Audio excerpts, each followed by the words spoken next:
Primeiro, Lari, eu quero falar um pouco sobre essa questão de casa espírita fechada. Bom, nós, enquanto espíritas, sabemos que Kardec diz que o espiritismo acompanha a ciência em todos os momentos. O tríplice aspecto da nossa doutrina nos fala que um dos aspectos é a ciência. Então, por que as nossas casas espíritas estão fechadas? Recomendação da OMS, recomendação dos médicos pelo mundo afora, recomendação dos infectologistas, e quando a gente pega logo na contracapa do Evangelho segundo o Espiritismo, e lá no capítulo 19, que fé inabalável será aquela que acompanhará a razão, entre aspas, ciência, em todas as épocas da humanidade, então nós estamos com a casa espírita fechada também por um exercício de responsabilidade social. Porque nós não vamos transmitir o vírus dentro da nossa casa espírita. E porque nós sabemos que a prática espírita não se dá tão somente dentro da casa espírita. Nós é que nos acostumamos muitas vezes, e vou usar uma outra palavra aqui, difícil, as pessoas vão anotando, se quiser depois, a gente volta a conversar, ou então vão no dicionário, que é a palavra atavismo. Por que atavismo? Porque a gente vai herdando isso das nossas religiões tradicionais. Que religião só se pratica dentro da casa espírita? E nós sabemos que nós praticamos espiritismo desde o momento que acordamos e até no momento que estamos dormindo. Porque o espiritismo nós praticamos durante todo o tempo. E há um filósofo, um gênio da Renascença italiana, Leonardo da Vinci, que nos diz que para estar junto não é preciso estar perto. Ou seja, eu para fazer a caridade com você, Laura, com você, Lari, com você, Patrick, eu preciso estar aí do lado para te dar um beijo, para te dar um abraço, para te dar um prato de comida? Não preciso. É isso que nós precisamos aprender. Eu preciso estabelecer curvas de ternura com a necessidade alheia. Eu preciso estar dentro, e essa metáfora do gênio da Renascença quer dizer, eu preciso entrar na intimidade da outra pessoa, porque ela clama por socorro. O índice de suicídios aumentaram. Eu posso ser alguém que me candidata a ser um voluntário do CVV. É um atendimento que eu faço à distância. Eu posso encher as redes sociais, quando hoje prosperam as fake news, de coisas boas, de mensagens nobres. Os cantores espíritas podem fazer lives, como Tim e Vanessa, como o nosso Robson Ribeiro, nosso Robinho aqui em Niterói, cantando para alegrar corações angustiados. Não estamos sendo socialmente responsáveis?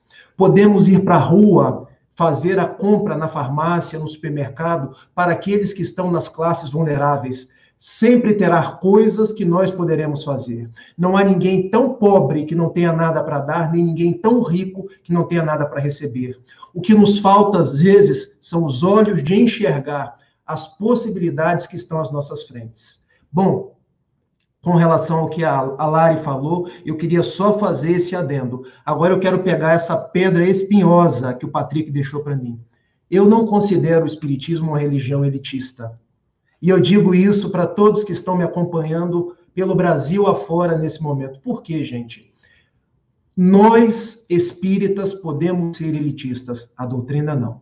A doutrina é nobre. A doutrina codificada por Kardec, que representa as vozes dos espíritos, capitaneada por Jesus, o Espírito de Verdade, veio trazer um código de mudança moral acessível aos mais variados corações humanos. Desde o paupérrimo das nossas comunidades aqui no Rio de Janeiro, a aqueles que moram nas zonas nobres, no Leblon. Estou falando de bairros chiques aqui do Rio de Janeiro. O que acontece muitas vezes, e aí entra a responsabilidade do espírita, nós não sabemos trabalhar com o espiritismo para que ele chegue de uma forma palatável aos mais variados corações. Quer um exemplo, Laura?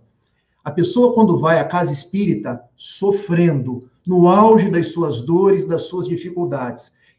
O palestrante espírita, aqui na nossa casa espírita, é quarta-feira a palestra espírita, vai falar sobre perispírito, sobre propriedades e funções do perispírito. Nós estamos acolhendo essa pessoa? Nós estamos propiciando que ela se engaje na nossa casa espírita? Ela chegou lá porque teve uma discordância amorosa com o marido, porque teve um problema com o filho, e logo na primeira palestra que ela vai, perispírito propriedades, perispírito funções.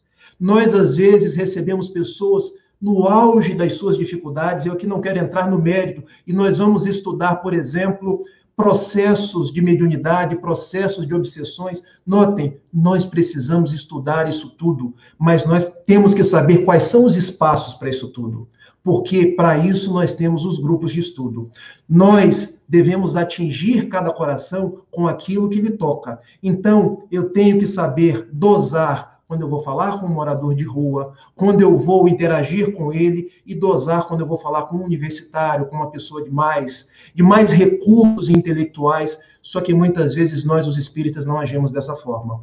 E por isso nós ganhamos essa pecha de sermos uma doutrina elitista, uma doutrina onde, eu acho até pesado falar dessa forma, onde pobre não tem vez. Não é verdade. As nossas casas espíritas estão cheias de pessoas com as mais variadas necessidades. Se existe uma falha, não é do espiritismo, é nossa, dos espíritas. E para isso nós estamos discutindo aqui hoje. Como nos melhorar como seres humanos para agir com outros seres humanos. Porque se olhamos para as outras pessoas e vemos números, e vemos pessoas que chegam ali e que eu vou doutrinar aquela pessoa, eu vou lidar com ela dando simplesmente uma página, oferecendo uma água fluidificada, eu posso estar me tornando elitista, porque eu não estou vendo que ali é uma alma que grita, uma alma que chora, que vai precisar muito mais do que um livro, vai precisar de um coração que albergue. E eu acho que esse é o nosso maior desafio espírita da atualidade.